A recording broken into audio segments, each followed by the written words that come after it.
Hello students, I am Harshita Rathore और मैं आप सभी का एचएन अध्ययन पे स्वागत करती हूँ।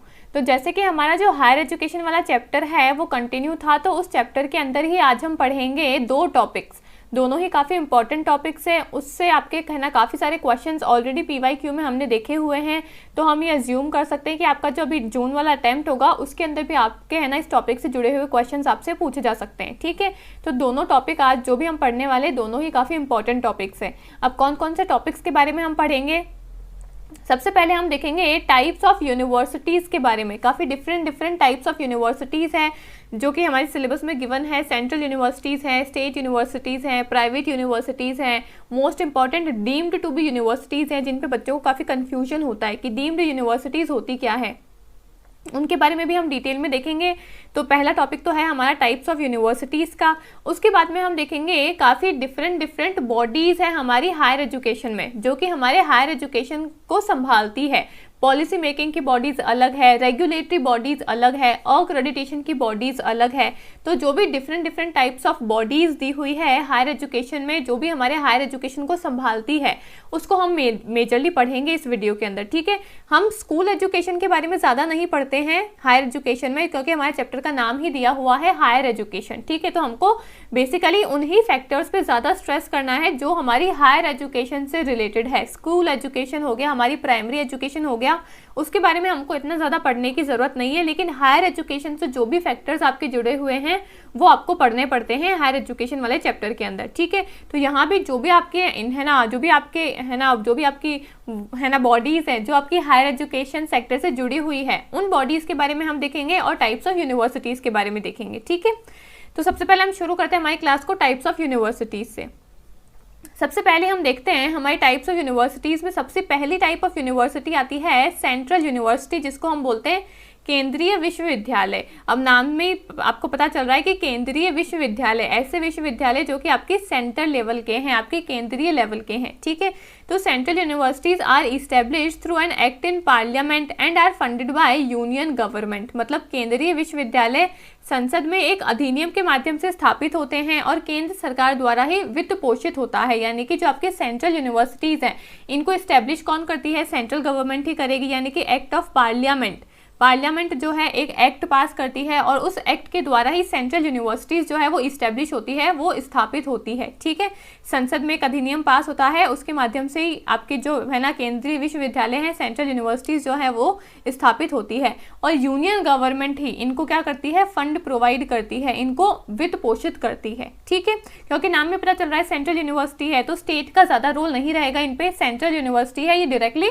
सेंट्रल गवर्नमेंट से, पार्लियामेंट से जुड़ी हुई रहेगी। ठीक है, फिर आपके आगे अगली यूनिवर्सिटीज़ आती है राजकीय विश्वविद्यालय, जिनको हम बोलते हैं स्टेट यूनिवर्सिटी। अब सेंट्रल यूनिवर्सिटी अगर सेंटर से जुड़ी हुई है तो स्टेट यूनिवर्सिटी जो है, राजकीय विश्वविद्यालय जो है वो आपके राज्य से, आपके स्टेट से जुड़े हुए रहेंगे। ठीक है, state universities are established through an act in state legislature and receive funding from the respective state government. ठीक है, राजकीय विश्वविद्यालयों को राज्य मंडल में एक अधिनियम के माध्यम से स्थापित किया जाता है और इनको जो भी है ना वित्त पोषित होता है, जो भी इनको है ना फंडिंग वगैरह मिलती है, वो इनको मिलती है कहाँ से, राज्य सरकार से ही इनको मिलती है। यानी कि स्टेट की गवर्नमेंट से ही इनको जो फंडिंग वगैरह मिलती है वो स्टेट गवर्नमेंट से मिलती है और कभी कभी केंद्र सरकार द्वारा भी इनको वित्त पोषित होता है। ठीक है, मोस्टली स्टेट गवर्नमेंट है तो स्टेट यूनिवर्सिटी जो है वो स्टेट गवर्नमेंट से ही अपना फंडिंग वगैरह लेगी, लेकिन कभी कभी सेंट्रल यूनिवर्सिटी भी इनको फंडिंग प्रोवाइड कर सकती है। ठीक है, तो स्टेट लेजिस्लेचर में यानी कि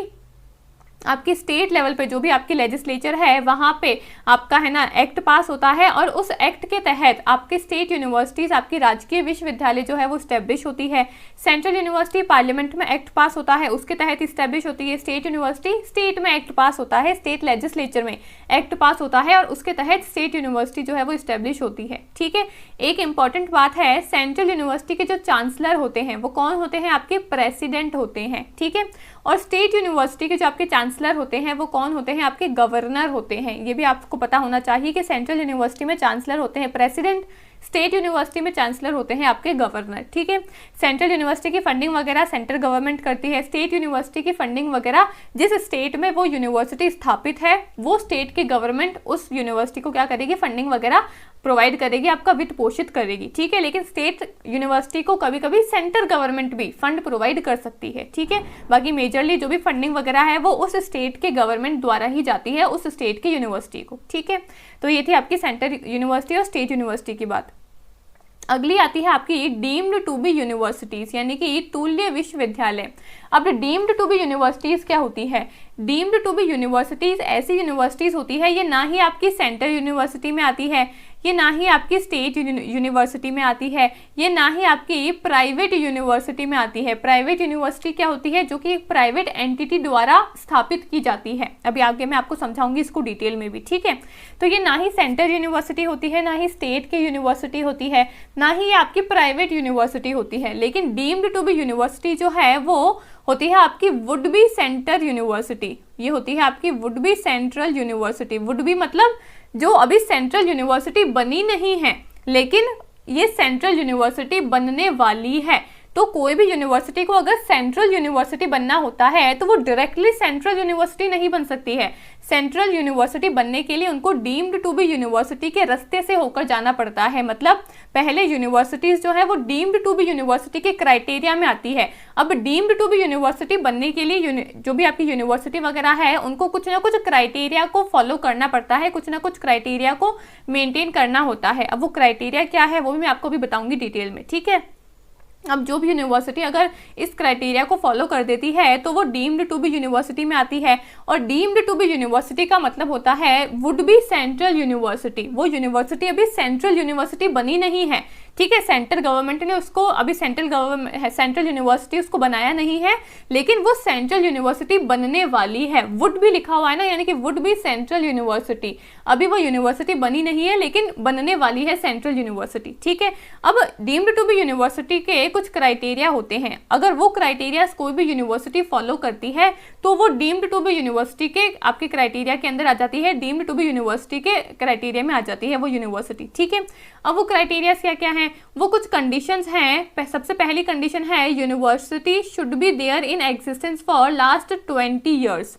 किसी भी यूनिवर्सिटी को अगर डीम्ड टू बी यूनिवर्सिटी बनना है तो उसके लिए क्या कंडीशन है? सबसे पहली कंडीशन तो ये है कि वो यूनिवर्सिटी पिछले 20 सालों से, पिछले 20 वर्षों से एग्जिस्टेंस में होनी चाहिए, ठीक है।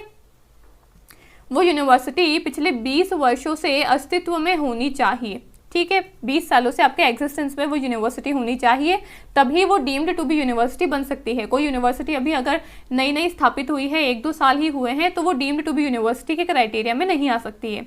दूसरी कंडीशन क्या है? Figures in top 50 ranking in any specific category और figure in top 100 ranking in NIRF। अगर NIRF की कोई रैंकिंग है तो NIRF के रैंकिंग में टॉप 100 के अंदर वो यूनिवर्सिटी आनी चाहिए। और अगर कोई स्पेसिफिक कैटेगरी की अगर कोई रैंकिंग है तो उसके अंदर टॉप 50 के अंदर वो यूनिवर्सिटी आनी चाहिए, ठीक है। मतलब अगर NIRF की रैंकिंग है तब NIRF की रैंकिंग में तो टॉप 100 के अंदर उस यूनिवर्सिटी का नाम आना चाहिए। अगर कोई स्पेसिफिक कैटेगरी की रैंकिंग है तो उसके अंदर टॉप 50 के अंदर उस यूनिवर्सिटी का नाम आना चाहिए, उस यूनिवर्सिटी का रैंक आना चाहिए, ठीक है। तभी वो यूनिवर्सिटी जो है वो डीम्ड टू बी यूनिवर्सिटी बन सकती है। ये आपके अगले 2 कंडीशंस थी, ठीक है। अब नेक्स्ट कंडीशन क्या है? नेक्स्ट कंडीशन है कि 3.26 CGPA। CGPA क्या होता है? Cumulative grade point average. ये मैंने आपको टीचिंग एप्टीट्यूड में बताया है। एक होता है आपका CGPA, ठीक है, एक होता है आपका CGPA cumulative grade point average, एक होता है आपका सेमेस्टर ग्रेड पॉइंट एवरेज यानी कि SGPA, और एक होता है आपका CGPA। ये दोनों ही कॉन्सेप्ट मैंने आपको टीचिंग एप्टीट्यूड में पढ़ाए हुए हैं, ठीक है। तो 3.26 CGPA मिला हुआ होना चाहिए नाक से 3 कॉन्सिक्यूटिव साइकिल तक। मतलब किसी भी यूनिवर्सिटी को अगर कॉन्सिक्यूटिव मतलब लगातार, कॉन्टिन्यूअस, ठीक है, किसी भी यूनिवर्सिटी को अगर 3 लगातार सालों से नाक द्वारा 3.26 CGPA की अगर इसको है ना ग्रेडिंग मिली हुई है किसी भी यूनिवर्सिटी को, तो ही वो यूनिवर्सिटी जो है वो डीम्ड टू बी यूनिवर्सिटी के क्राइटेरिया में आ सकती है, ठीक है। List of quality of journals shall not less than 2, यानी कि कम से कम 2 तो क्वालिटी ऑफ जर्नल उस यूनिवर्सिटी के अंदर होने ही चाहिए, ठीक है। फिर 1:20 टीचर और स्टूडेंट का रेशियो होना चाहिए, 1:20 टीचर और स्टूडेंट का रेशियो होना चाहिए। नंबर ऑफ टीचर और स्टूडेंट कितने होने चाहिए, एटलीस्ट 100 टीचर्स होने चाहिए उस यूनिवर्सिटी में और एटलीस्ट 2000 के आसपास स्टूडेंट होने चाहिए। अगर कोई भी यूनिवर्सिटी इन सभी क्राइटेरियाज को फॉलो करती है तो ही वो university deemed to be university कहलाएगी, ठीक है। एक बार फिर से मैं रिपीट कर देती हूँ, यूनिवर्सिटी जो है वो 20 सालों से एग्जिस्टेंस में होनी चाहिए, 20 सालों से अस्तित्व में होनी चाहिए, ठीक है। किसी विशिष्ट श्रेणी में शेष 50 रैंक में शामिल होनी चाहिए। कोई भी स्पेसिफिक कैटेगरी की अगर रैंकिंग है तो टॉप 50 के अंदर उस यूनिवर्सिटी का नाम आना चाहिए, और अगर NIRF की रैंकिंग है तो आपकी टॉप 100 के अंदर उस यूनिवर्सिटी का नाम शामिल होना चाहिए, ठीक है। यहाँ पे इंग्लिश में भी लिखा हुआ है, अगर NIRF की रैंकिंग है तो टॉप 100 में नाम आना चाहिए उस यूनिवर्सिटी का। अगर कोई स्पेसिफिक कैटेगरी की रैंकिंग है तो टॉप 50 के अंदर उसका नाम आना चाहिए, ठीक है। फिर अगला क्या पॉइंट है, अगला पॉइंट है कि नाक द्वारा उसको लगातार 3 चक्र तक, लगातार 3 सालों तक उसको 3.26 CGPA की ग्रेडिंग मिलनी चाहिए नाक से, ठीक है। नाक क्या है, नाक और NBA आपकी 2 बॉडीज है जो कि अक्रेडिट करती है, अक्रेडिटेशन की बॉडी है, एक है नाक, एक है NBA। अभी हम इसी वीडियो के अंदर उसको भी डिटेल में देखेंगे, ठीक है। तो नाक द्वारा लगातार 3 सालों तक किसी भी यूनिवर्सिटी को अगर 3.26 CGPA की ग्रेडिंग मिली है तो भी वो यूनिवर्सिटी जो है वो डीम्ड टू बी यूनिवर्सिटी बन सकती है, ठीक है। फिर कम से कम 2 क्वालिटी ऑफ जर्नल होने चाहिए, 2 गुणवत्ता वाली सूचियां जो है, पत्रिकाओं की गुणवत्ता वाली सूची कम से कम 2 होनी चाहिए। 1:20 शिक्षक छात्र अनुपात होना चाहिए, यानी कि टीचर स्टूडेंट रेशियो होना चाहिए 1:20। 100 टीचर्स होने चाहिए, 2000 स्टूडेंट होने चाहिए, ठीक है। शिक्षकों की संख्या जो है वो कम से कम 100 और छात्रों की संख्या कम से कम 2000 होनी चाहिए। अगर कोई भी यूनिवर्सिटी इन सभी कंडीशंस को फॉलो करती है तो ही वो यूनिवर्सिटी जो है वो डीम्ड टू बी यूनिवर्सिटी बन सकती है, ठीक है। अब डीम्ड टू बी यूनिवर्सिटी जो है वो खुद का सिलेबस और कोर्सेज को भी डिज़ाइन कर सकती है, खुद का कोर्स, खुद का सिलेबस खुद ही डिज़ाइन कर सकती है, अपने गाइडलाइंस भी वो खुद ही बना सकती है, और वो अपने डिग्रीज वगैरह, अपने अवार्ड्स वगैरह को भी ग्रांट कर सकती है। यानी कि डीम्ड टू बी यूनिवर्सिटी है तो इसका ये मतलब नहीं कि वो अपनी डिग्री वगैरह नहीं दे सकती है, वो अपनी डिग्री वगैरह भी खुद से दे सकती है, अपनी गाइडलाइंस भी खुद ही बना सकती है, अपने कोर्सेज, अपने सिलेबस वगैरह को भी खुद ही डिज़ाइन कर सकती है। ये सारे फैक्ट है आपकी डीम्ड टू बी यूनिवर्सिटी से रिलेटेड, ठीक है। अपना खुद का सिलेबस और पाठ्यक्रम जो है वो डिज़ाइन कर सकती है, स्वयं के दिशा निर्देश जो है उनको तैयार कर सकती है, और पुरस्कार, डिग्री वगैरह को भी है ना उसके पास में अधिकार है कि वो इनको भी ग्रांट कर सकती है, ठीक है। तो ये फैक्ट है आपकी डीम्ड टू बी यूनिवर्सिटीज़ के। तो ये होती है deemed to be universities. I hope आपको समझ में आ गया होगा, ठीक है। अगली टाइप ऑफ यूनिवर्सिटी होती है प्राइवेट यूनिवर्सिटी, जिसको हम निजी विश्वविद्यालय भी कहते हैं। ये इस्टेब्लिश होती है under the societies regulation act के तहत इसको इस्टेब्लिश किया जाता है। ये किसी सेंट्रल गवर्नमेंट द्वारा स्थापित नहीं होती है, ये एक निजी है ना, किसी निजी ऑर्गेनाइजेशन की यूनिवर्सिटी होती है, किसी प्राइवेट ऑर्गेनाइजेशन की ये यूनिवर्सिटी होती है, इसलिए इसका नाम क्या है, प्राइवेट यूनिवर्सिटी। कोई भी प्राइवेट एंटिटी जो है वो इसको रेगुलेट करता है, इसको कंट्रोल करता है, ठीक है। तो ये थी आपकी सभी टाइप्स ऑफ यूनिवर्सिटी। सबसे पहले हमने देखा सेंट्रल यूनिवर्सिटी जिसको सेंट्रल गवर्नमेंट संभालती है, फिर एक होती है स्टेट यूनिवर्सिटी जिसको स्टेट गवर्नमेंट संभालती है, एक होती है प्राइवेट यूनिवर्सिटी जो कि एक प्राइवेट है ना निजी व्यवस्था की होती है, निजी ऑर्गेनाइजेशन की होती है, और एक प्राइवेट एंटिटी उसको संभालती है। एक होती है आपकी deemed to be universities. Deemed to be universities क्या होती है, डीम्ड टू बी यूनिवर्सिटीज़ होती है आपकी ऐसी यूनिवर्सिटीज़ जो कि सेंट्रल यूनिवर्सिटी बनने वाली होती है, वुड बी सेंट्रल यूनिवर्सिटी होती है, और सेंट्रल यूनिवर्सिटी बनने के लिए उनको, डीम्ड टू बी यूनिवर्सिटी बनने के लिए उनको कुछ ना कुछ क्राइटेरियाज को फॉलो करना होता है। वो क्राइटेरियाज क्या है जो भी मैंने आपको बता दिया है, ठीक है।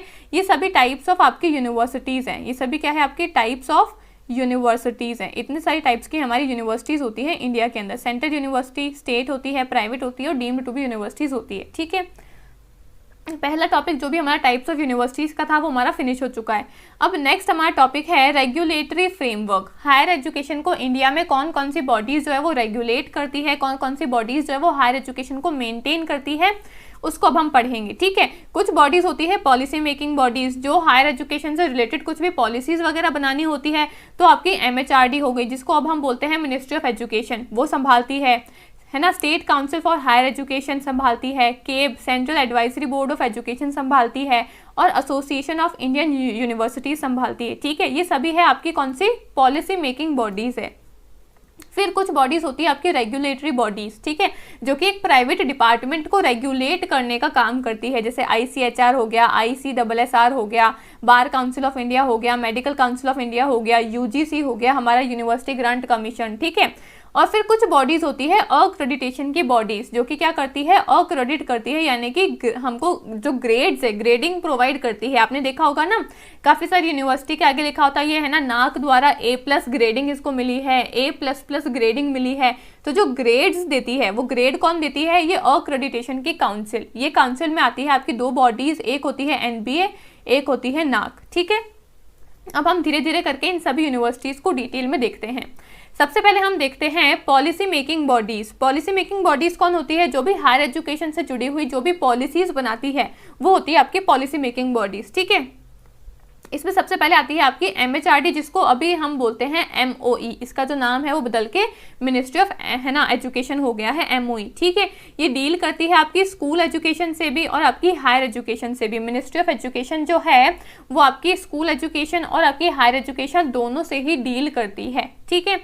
इसका क्या काम है, इसका काम है to enhance gross enrolment ratio. जो हमारा GER है, ग्रॉस एनरोलमेंट रेशियो है, इसको क्या करना है, इम्प्रूव करना है। ग्रॉस एनरोलमेंट रेशियो क्या होता है, कितने बच्चे जो है वो एजुकेशन के अंदर, शिक्षा के अंदर एनरोल कर रहे हैं, एडमिशन ले रहे हैं। स्कूल एजुकेशन में कितने बच्चे जो है वो एनरोल कर रहे हैं, कितने बच्चे जो है वो स्कूली है ना शिक्षा को ग्रहण कर रहे हैं, कितने बच्चे जो है वो हायर एजुकेशन को ग्रहण कर रहे हैं, वो सारा काम संभालने का होता है मिनिस्ट्री ऑफ एजुकेशन का। तो इसका क्या काम है, ग्रॉस एनरोलमेंट रेशियो को इसको बढ़ाना है, इम्प्रूव करना है, ठीक है। फिर to increase number of institutions. India में जितने भी नंबर ऑफ इंस्टीट्यूशंस है, यूनिवर्सिटीज़ है, कॉलेजेस वगैरह है, जितने भी एजुकेशन से रिलेटेड जितने भी इंस्टीट्यूशंस है, उनके नंबर हमको बढ़ाने हैं। अगर इंस्टीट्यूशंस बढ़ेंगे तो पढ़ने वाले बच्चों की संख्या जो है वो भी बढ़ेगी, ठीक है। अगर पढ़ने वाले बच्चों की संख्या बढ़ेगी यानी कि क्या होगा, इससे एजुकेशन जो है वो उसकी ग्रोथ होगी, उसका डेवलपमेंट होगा। तो हमको क्या करना है, नंबर ऑफ इंस्टीट्यूशंस को इंक्रीज करना है, ठीक है। फिर इसका अगला क्या काम है, to improve quality of education. Education की जो क्वालिटी है उसको हमको क्या करना है, इम्प्रूव करना है। ये भी एक मेजर गोल है, एक ऑब्जेक्टिव है, उद्देश्य है मिनिस्ट्री ऑफ एजुकेशन का, कि इसको क्या करना है, इंडिया के अंदर जो भी एजुकेशन की जो क्वालिटी है उसको इम्प्रूव करना है, ठीक है। अगला क्या इसका उद्देश्य है, to enhance the development of vocational education. Vocational education को भी इसको क्या करना है, एनहेंस करना है। वोकेशनल एजुकेशन मतलब जो आपकी स्किल एजुकेशन होती है, जहाँ पे हम कौशल का ज्ञान देते हैं बच्चों को, जहाँ पे हम ट्रेनिंग सिखाते हैं बच्चों को। तो वोकेशनल एजुकेशन को भी डेवलप करने का काम है मिनिस्ट्री ऑफ एजुकेशन का, ठीक है। और टेक ड्रिवन क्लासेस भी हमको बनानी है हायर एजुकेशन में, यानी कि हायर एजुकेशन में अब हमको टेक्नोलॉजी को इंक्लूड करना है और टेक्नोलॉजी के माध्यम से हमको बच्चों को पढ़ाना है, उनको शिक्षा देनी है, ठीक है। तो ये सभी ऑब्जेक्टिव्स होते हैं मिनिस्ट्री ऑफ एजुकेशन के। मिनिस्ट्री ऑफ एजुकेशन जो डिपार्टमेंट है उसका क्या काम है, वो स्कूल एजुकेशन और हायर एजुकेशन दोनों से ही डील करता है, ठीक है। इसका क्या काम है, इसका उद्देश्य क्या है, इसका उद्देश्य है कि नंबर ऑफ इंस्टीट्यूशंस को हमको इंक्रीज करना है। एजुकेशन के जो भी इंस्टीट्यूशंस है, जो भी संस्थाएं हैं, उनका नंबर हमको बढ़ाना है। ग्रॉस एनरोलमेंट रेशियो हमको इम्प्रूव करना है इंडिया के अंदर। क्वालिटी ऑफ एजुकेशन में हमको इम्प्रूवमेंट लाना है, हमको वोकेशनल एजुकेशन पे फोकस करना है और हमको टेक ड्रिवन क्लासेस में इम्प्रूवमेंट लाना है हायर एजुकेशन के अंदर, ठीक है। फिर नेक्स्ट आपकी पॉलिसी मेकिंग बॉडी है state council for higher education, SCHE, state council for higher education. अब ये जो आपकी मिनिस्ट्री ऑफ एजुकेशन है, ये तो आपकी सेंट्रल लेवल की बॉडी है। अब आपकी जो एजुकेशन है वो आपकी सेंट्रल लेवल और आपकी स्टेट लेवल दोनों से ही जुड़ी हुई है, यानी कि जो आपका एजुकेशन है वो आपकी कॉन्करेंट लिस्ट के अंदर आती है। हमारे इंडिया में हमारे है ना टोटल 3 लिस्ट होती है मेजरली। एक होती है सेंट्रल लिस्ट, एक होती है स्टेट लिस्ट, एक होती है कॉन्करेंट लिस्ट, ठीक है। सेंट्रल लिस्ट में जो भी सब्जेक्ट्स मेंशन होते हैं उस पर सिर्फ और सिर्फ सेंट्रल गवर्नमेंट ही लॉ बना सकती है। स्टेट लिस्ट में जो भी सब्जेक्ट मेंशन है उसमें सिर्फ और सिर्फ जो स्टेट गवर्नमेंट है, जो राज्य सरकार है, वो ही उन सब्जेक्ट पे लॉ बना सकती है, कानून बना सकती है, ठीक है। लेकिन एक है हमारे पास में कॉन्करेंट लिस्ट। कॉन्करेंट लिस्ट में जो भी सब्जेक्ट मेंशन है उस पे सेंट्रल गवर्नमेंट और स्टेट गवर्नमेंट, हमारी जो केंद्र की सरकार है और जो हमारी राज्य की सरकार है, वो दोनों ही उस पर कानून बना सकती है, दोनों ही उस पर लॉ बना सकती है, ठीक है। तो जो एजुकेशन है वो आती है हमारी कॉन्करेंट लिस्ट के अंदर, यानी कि एजुकेशन पे आपकी सेंट्रल गवर्नमेंट और आपकी स्टेट गवर्नमेंट, आपकी केंद्र की सरकार और आपकी राज्य की सरकार दोनों ही उस पर कानून बना सकती है, उस पर लॉ बना सकती है। तो एजुकेशन सेंट्रल लेवल पे तो डिपार्टमेंट संभालता है एजुकेशन का, मिनिस्ट्री ऑफ एजुकेशन, ठीक है, MHRD या फिर MOE उसको बोल सकते हैं। और स्टेट लेवल पे जो आपकी एजुकेशन का डिपार्टमेंट है वो कौन संभालता है? SCHE, state council for higher education, क्योंकि एजुकेशन जो है वो सेंटर का भी है ना सब्जेक्ट है और स्टेट का भी सब्जेक्ट है इसलिए, ठीक है। तो एक हमारे पास में बॉडी है state council for higher education, जो कि स्टेट से रिलेटेड कुछ भी अगर हायर एजुकेशन में उस स्टेट में अगर कुछ भी इम्प्रूवमेंट करना है, कुछ भी बदलाव करना है एजुकेशन सेक्टर के अंदर, तो वो संभालती है आपकी SCHE की body, state council for higher education की बॉडी, ठीक है। एक है आपके पास में एक केब, ये भी आपकी पॉलिसी मेकिंग बॉडी है, जिसका क्या काम है? इसकी फुल फॉर्म है central advisory board of education. Central advisory board of education का क्या काम है? ये करती है coordination and cooperation between the union government and the state government in the field of education. Education की फील्ड में यूनियन गवर्नमेंट और स्टेट गवर्नमेंट, केंद्र की सरकार और राज्य की सरकार के बीच में कोऑर्डिनेशन और कोऑपरेशन बनाने का जो काम होता है वो होता है आपकी central advisory board of education का, यानी कि केब का। तो केब का सीधा सा सिंपल सा क्या काम है? ये एक तो आपकी एडवाइजरी इन नेचर है, एडवाइजरी बॉडी है, ठीक है। ये सिर्फ और सिर्फ एडवाइज कर सकती है किसी भी मैटर के ऊपर, इसकी जो भी आपकी है ना रिकमेंडेशंस होगी वो एडवाइजरी इन नेचर होती है, ठीक है। और केब का मेजर क्या काम होता है कि सेंट्रल गवर्नमेंट और स्टेट गवर्नमेंट में क्या करना है? इसको तालमेल बना के रखना है, कोऑर्डिनेशन और कोऑपरेशन बना के इसको रखना है, ठीक है। एक हमारी पॉलिसी मेकिंग की बॉडी है AIU, जिसकी फुल फॉर्म है association of Indian universities. Association of Indian universities का क्या काम है? It evaluate and compare standard of foreign university with various Indian universities, also act as a body that recognize different degree awarded by university in India। Association of Indian university AIU का क्या major काम है? इसका major काम ये है कि जो भी फॉरेन यूनिवर्सिटीज़ हैं, बाहर जो भी फॉरेन की कंट्री में जो भी यूनिवर्सिटीज़ हैं, उनको कंपेयर करना, उनके स्टैंडर्ड को कंपेयर करना इंडिया की यूनिवर्सिटी से, और कंपेयर करके बताना कि अच्छा बाहर के यूनिवर्सिटी में ऐसी ऐसी चीज़ें होती है, वो लोग पढ़ाई में ये सब कुछ नया नया मटेरियल लेकर आ रहे हैं, पढ़ाई में वो लोग ये सब कुछ नए नए इनिशिएटिव्स लेकर आ रहे हैं, तो इंडिया की जो भी यूनिवर्सिटी है वो भी ऐसा कुछ नया शुरू कर सकती है, ठीक है। तो ये कंपैरिजन करने का काम किसका होता है? AIU का, एसोसिएशन ऑफ इंडियन यूनिवर्सिटीज़ का। ये क्या करती है? बाहर की जो भी आपकी यूनिवर्सिटी होती है, फॉरेन की यूनिवर्सिटीज़, उनको कंपेयर करती है, उनके स्टैंडर्ड को कंपेयर करती है इंडियन की यूनिवर्सिटीज़ से, और हमको बताती है, हमको है ना एडवाइस करती है कि भाई हमारी इंडियन यूनिवर्सिटी में हम और क्या क्या नए बदलाव ला सकते हैं एजुकेशन के सेक्टर में, ठीक है। तो ये काम होता है आपका AIU का, एसोसिएशन ऑफ इंडियन यूनिवर्सिटीज़ का, ठीक है।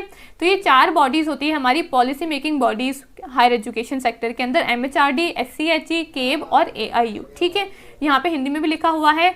निमित्त निर्माण कार्य की जो है ना, निर्माण निकाय की जो भी आपकी बॉडीज है वो कौन कौन सी है? MHRD, जिसको हम MOE कहते हैं, मिनिस्ट्री ऑफ एजुकेशन। इसका काम क्या है? संकलन नामांकन अनुपात को इसको क्या करना है? बढ़ाना है। ग्रॉस एनरोलमेंट रेशियो को इसको इम्प्रूव करना है, ठीक है। संस्थाओं का नंबर इसको बढ़ाना है, शिक्षा की गुणवत्ता में इसको सुधार लाना है, और व्यावसायिक शिक्षा में इसको व्यावसायिक शिक्षा की जो विकास है उसको भी इसको बढ़ाना है, ठीक है। फिर दूसरा है आपका SCHE। SCHE क्या है? ये आपकी स्टेट से रिलेटेड आपकी बॉडी है, यानी कि state council for higher education, क्योंकि जो आपकी एजुकेशन है वो स्टेट का भी मैटर है, स्टेट का भी सब्जेक्ट है, जहाँ पे स्टेट गवर्नमेंट भी कानून बना सकती है, ठीक है। क्योंकि जो आपकी एजुकेशन है वो आपकी समवर्ती सूची में आती है, आपकी कॉन्करेंट लिस्ट के अंदर आती है, जहाँ पे सेंटर और स्टेट गवर्नमेंट दोनों ही कानून बना सकती है। तो ये आपकी स्टेट के अंदर एक डिपार्टमेंट है जो कि आपकी स्टेट में हायर एजुकेशन को संभालता है। इसकी फुल फॉर्म होती है state council for higher education, ठीक है। एक है केब। केब का क्या काम है? ये केंद्रीय सलाहकार शिक्षा बोर्ड है, यानी कि central advisory board of education है सेंट्रल लेवल पे, जिसका काम क्या है? शिक्षा के क्षेत्र में राज्य एवं संघ के बीच समन्वय और सहयोग इसको स्थापित करना है। समन्वय और सहयोग यानी कि कोऑर्डिनेशन और कोऑपरेशन, सेंटर के बीच में और स्टेट के बीच में इसको क्या करना है? स्थापित करना है, समन्वय और सहयोग, ठीक है। केब होती है ये आपकी central advisory board of education, केंद्रीय सलाहकार शिक्षा बोर्ड, ठीक है। एक है आपकी AIU, association of Indian universities, भारतीय विश्वविद्यालयों का संघ। इसका क्या काम है? ये विभिन्न भारतीय विश्वविद्यालयों के साथ विदेशी विश्वविद्यालयों के मानक का मूल्यांकन और तुलना करता है, साथ ही एक निकाय का कार्य करता है जो भारत में विश्वविद्यालय द्वारा प्रदान की गई विभिन्न डिग्रियों को मान्यता भी देती है, ठीक है। तो इसका क्या काम है? मेजर काम ये है इसका कि ये फॉरेन की यूनिवर्सिटी को इंडिया की यूनिवर्सिटी यूनिवर्सिटी से कंपेयर करता है और हमको बताता है कि भाई हमको क्या क्या नई नई चीज़ों को अपने है ना, क्या क्या नए नए इनिशिएटिव्स को एजुकेशन के सेक्टर में इंडिया के अंदर लागू करना है। ठीक है, और ये यूनिवर्सिटीज़ को डिग्रीज वगैरह भी अवार्ड करता है। ठीक है, तो ये सभी आपकी पॉलिसी मेकिंग बॉडीज़ थी। नेक्स्ट है हमारी रेगुलेटरी बॉडीज़। रेगुलेटरी बॉडीज़ होती है आपके पास में जैसे कि ICHR, Indian council for higher historical research, Indian council for historical research. एक हो गई आपकी Indian council for social science research. ठीक है, ये सोशल साइंस से जुड़ी हुई है। ये हिस्टोरिकल रिसर्च यानी कि ये आपके हिस्टोरिकल सब्जेक्ट से जुड़ी हुई है। एक होती है Indian council on psychological research. ठीक है, एक है आपकी bar council of India, BCI का फुल फॉर्म है बार काउंसिल ऑफ इंडिया, जो कि आपकी लॉ रिलेटेड बॉडी है। ठीक है, जो भी आपके लॉयर वगैरह होते हैं, एडवोकेट वगैरह जो होते हैं, जो अपने लॉ की है ना डिग्री को प्रैक्टिस करते हैं, उनका नाम पहले बार काउंसिल ऑफ इंडिया के अंदर रजिस्टर्ड होना चाहिए। ठीक है, रजिस्टर्ड होने के बाद में ही वो अपनी लॉ की प्रैक्टिस कर सकते हैं। तो ये आपकी लॉ रिलेटेड एक डिपार्टमेंट है जो कि आपकी रेगुलेटरी बॉडी है, बार काउंसिल ऑफ इंडिया। ठीक है, एक है आपकी MCI, medical council of India, जिसको हम नेशनल मेडिकल काउंसिल के नाम से अब जानते हैं। नेशनल मेडिकल काउंसिल जो है वो आपके मेडिकल सेक्टर से जुड़ा हुआ है। ठीक है, ये आपके मेडिकल सेक्टर से जुड़ा हुआ है। और एक है आपकी UGC, यूनिवर्सिटी ग्रांट कमीशन, जिसको तो हम जानते ही हैं। ठीक है, ये आपकी 1993 के अंदर फॉर्म हुई थी। UGC जो है वो आपकी 1953 के अंदर 1953 में ये फॉर्म हुई थी, लेकिन 1956 के अंदर इसको स्टैट्यूटरी स्टेटस मिल गया था। ठीक है, और इसके 6 रीजनल सेंटर्स हैं। 6 सेंटर कौन कौन से हैं UGC के? एक है पुणे में, एक है भोपाल में, एक है कोलकाता में, हैदराबाद में, गुवाहाटी में और बेंगलोर में। ठीक है, ये 6 अलग अलग सेंटर्स हैं UGC के। आपको ज़्यादा सेंटर्स याद रखने की ज़रूरत नहीं है, बस आपको ये देखना है कि UGC क्या है। ये आपकी एक रेगुलेटरी बॉडी है जो कि आपके हायर एजुकेशन के सेक्टर को संभालती है। 1953 में ये फॉर्म हुई थी और 1956 के अंदर इसको स्टैट्यूटरी स्टेटस मिल गया था। ठीक है, ये सभी आपकी रेगुलेटरी बॉडीज़ है। यहाँ पे हिंदी में भी लिखा हुआ है। नियामक संस्थाएँ कौन सी है? नियामक संस्थाएँ हैं आपकी ICH, आपकी एक है ICHR, एक है आपकी ICSSR, है ना, एक है आपकी ICPR, फिर एक है आपकी bar council of India BCI, एक है आपकी नेशनल मेडिकल काउंसिल, एक है आपकी UGC। 1953 में इसका गठन हुआ था और 1956 के अंदर ये वैधानिक दर्जा इसको मिल गया था, यानी कि स्टैट्यूटरी स्टेटस इसको मिल गया था। और इसके 6 रीजनल जो सेंटर हैं, केंद्रीय जो आपके है ना क्षेत्र हैं, इसके कौन कौन से हैं? पुणे में है, भोपाल में है, कोलकाता में है, हैदराबाद, बेंगलोर और गुवाहाटी के अंदर है। ठीक है, ये सभी आपकी रेगुलेटरी बॉडीज़ है। फिर आपकी अगली बॉडीज़ आती है अक्रेडिटेशन की काउंसिल। अक्रेडिटेशन की काउंसिल कौन सी होती है? प्रत्यायन परिषदें। अक्रेडिटेशन की काउंसिल वो काउंसिल होती है जो कि आपकी ग्रेड्स प्रोवाइड करती है, ग्रेडिंग देती है यूनिवर्सिटीज़ को। ठीक है, तो इसमें आती है आपकी मेजरली 2 बॉडीज़। एक है आपके पास में NBA, national board of accreditation, एक है आपके पास में NAAC, जिसको हम बोलते हैं नेशनल असेसमेंट एंड अक्रेडिटेशन की काउंसिल। ठीक है, ये दोनों ही बॉडीज़ क्या करती है? सभी यूनिवर्सिटीज़ को ग्रेडिंग प्रोवाइड करती है कि भाई ये यूनिवर्सिटी की ग्रेडिंग कितनी है। हमको भी तो ग्रेड्स मिलते थे ना पहले स्कूल में, रिपोर्ट कार्ड में A+ ग्रेड, B+ ग्रेड। तो वो जो यूनिवर्सिटीज़ को ग्रेडिंग कौन देता है? NBA और NAAC, national board of accreditation, national assessment and accreditation council. ठीक है, अब जो आपकी NBA है, नेशनल बोर्ड ऑफ अक्रेडिटेशन है, ये क्या करती है? ये सिर्फ और सिर्फ टेक्निकल कॉलेजेस को ही अक्रेडिट करती है। जो भी आपकी टेक्निकल कॉलेजेस है ना, उनको ही सिर्फ ग्रेडिंग प्रोवाइड करती है NBA।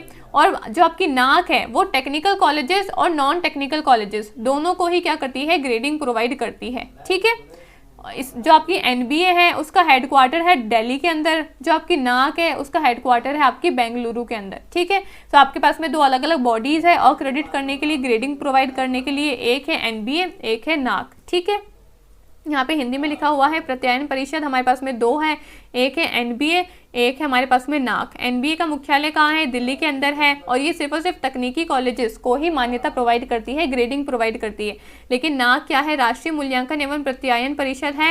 ये गैर तकनीकी विश्वविद्यालयों को मान्यता प्रोवाइड करती है, जो कि नॉन टेक्निकल होते हैं। टेक्निकल वालों को तो देती है NBA और नॉन टेक्निकल वालों को देती है NAAC। ठीक है, और इसका हेडक्वार्टर कहाँ है? इसका हेडक्वार्टर है आपका बेंगलुरु के अंदर, और जो NBA है उसका मुख्यालय है आपका दिल्ली के अंदर। ठीक है, तो ये 3 तरीके की बॉडीज़ होती है हायर एजुकेशन में। पॉलिसी मेकिंग बॉडीज़, कुछ होती है आपकी रेगुलेटरी बॉडीज़, कुछ होती है आपकी अक्रेडिटेशन की काउंसिल। ठीक है, अभी अलग अलग बॉडीज़ हैं जो कि आपकी पूरे हायर एजुकेशन के सेक्टर को संभालती है।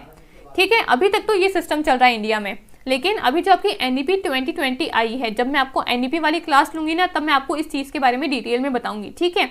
लेकिन अभी यहाँ पे थोड़ा सा मैं बता देती हूँ, क्योंकि हम इस टॉपिक को पढ़ रहे हैं इसलिए। NEP 2020 ने ये सजेस्ट किया है कि अब ये जितनी भी आपकी बॉडीज़ हैं, ये पॉलिसी मेकिंग बॉडीज़ है, रेगुलेटरी बॉडीज़ है, अक्रेडिटेशन की काउंसिल है, और इसके अंदर भी जो हमारी काफ़ी सारी बॉडीज़ है, अभी हमने देखा ना NBA है, NAAC है, फिर यहाँ पे ICHR, bar council of India, medical council of India, UGC है ना, और फिर पॉलिसी मेकिंग में भी MHRD अलग है, AIU अलग है, केब अलग है। तो ये जितनी भी बॉडीज़ हैं, अब इन सभी बॉडीज़ को हटा दिया जाएगा, सिर्फ 4 हमारे पास में बॉडीज़ रहेंगी, सिर्फ वो 4 बॉडीज़ पूरे हायर एजुकेशन के सेक्टर को संभालेगी, ठीक है। तो अब हमको इतनी सारी बॉडीज़ नहीं पढ़नी पड़ेगी, लेकिन अभी क्योंकि ये चीज़ लागू नहीं हुई है, ये सिर्फ इनिशिएटिव दिया है NEP 2020 ने, तो इसको लागू होने में थोड़ा टाइम लगेगा। तो अभी तो हमको पढ़ना ही पड़ेगा ये, लेकिन जब से लागू हो जाएगी तब से जितनी भी हमारी ये सारी बॉडीज़ हैं, इनको हटा दिया जाएगा।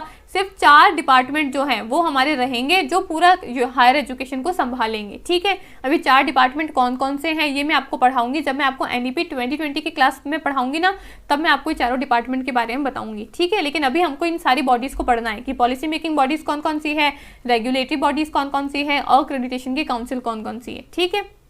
तो ये थी हमारी आज की क्लास, जहाँ पे हमने टाइप्स ऑफ यूनिवर्सिटीज़ के बारे में देखा। पहले हमने देखा central university, state university, private university, deemed to be university, ठीक है। और फिर हमने देखा हायर एजुकेशन के डिपार्टमेंट को कौन कौन सी बॉडीज़ जो है वो संभालती हैं। पहले हमने पॉलिसी मेकिंग बॉडीज़ देखा, पॉलिसी मेकिंग बॉडीज़ में हमने MHRD देखा, स्टेट में जो आपकी हायर एजुकेशन डिपार्टमेंट को संभालती है SCHE वो देखा, एसोसिएशन ऑफ इंडियन यूनिवर्सिटी को हमने देखा, केब को हमने देखा। फिर हमने देखा रेगुलेटरी बॉडीज़, जहाँ पे मेडिकल काउंसिल है, बार काउंसिल है ना, UGC है, ये सारी बॉडीज़ हमने देखा। और फिर हमने देखी अक्रेडिटेशन की काउंसिल, जो कि ग्रेडिंग प्रोवाइड करती है यूनिवर्सिटीज़ को, जहाँ पे हमने 2 बॉडीज़ देखी, एक देखी हमने NBA, एक देखी हमने NAAC। NBA का काम क्या है? NBA है आपकी नेशनल बोर्ड ऑफ अक्रेडिटेशन, जो कि टेक्निकल कॉलेजेस को ग्रेडिंग प्रोवाइड करती है, और नॉन टेक्निकल कॉलेजेस को ग्रेडिंग प्रोवाइड करती है आपकी NAAC, ठीक है। ये सारी बॉडीज़ के बारे में हमने देखा, जहाँ पे पॉलिसी मेकिंग बॉडीज़ है, रेगुलेटरी बॉडीज़ है, कुछ आपकी अक्रेडिटेशन की काउंसिल्स हैं, ठीक है। तो ये थी हमारी आज की क्लास, जो कि काफ़ी इंपॉर्टेंट थी। इससे काफ़ी क्वेश्चन जो है वो आपके पूछे जाते हैं, प्रीवियस ईयर के अंदर देखे भी गए हैं और आगे भी पूछे जाने की संभावनाएं हैं, ठीक है। तो ये हमारी आज की क्लास थी, आई होप आपको समझ में आई होगी। लेकिन फिर भी अगर आपके कोई भी डाउट होते हैं तो आप मेरे से पूछ सकते हो, ठीक है। Thank you.